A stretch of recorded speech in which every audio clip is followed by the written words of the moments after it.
Пропадна владиното ветување за повисоки плати на работниците. Иако им ветија, јавната администрација со ребалансот на буџетот нема да го добие линеарното зголемување на платите од 2806 денари, рече министерката за труд и социјала Јованка Тренчевска. Но ако е за утеха, таа вели дека паралелно се работело на нова методологија, но и на системско решавање на платите. Барањето од 2806 не е предвидено во новиот ребаланс, затоа што зборуваме за градење на систем. Влезено е во ребалансот К15 за 2022 година, што не го барат синдикатите, а ние велиме ќе обезбедиме К15, нова методологија која што ќе се применува од 1.1.2023 година.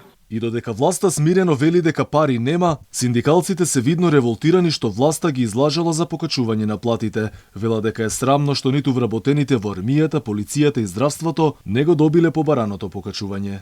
Високите цени на производите кои буквално експлодираат, но и високата стапка на инфлација од 14,5% го дотепа и онака ослабениот животен стандард на граѓаните, реагираат синдикатите. Вела дека власта мора да спроведе итни и реални мерки. Синдикалната минимална кошница за јуни се искачи на 39.710 денари и од јануари таа е зголемена за 3.400 денари. За само една година трошоците пораснале за високи 5.500 денари, односно 16%. Инаку синдикатот веќе подготвил тужба против државата, која ќе биде доставена до Советот за Европа преку Меѓународната организација на труд. Ова следува откако владата им вети зголемување на работниците согласно ребалансот, но тоа за жал пропадна во вода, оправдувајќи се дека прво требало да се мери продуктивноста на работникот.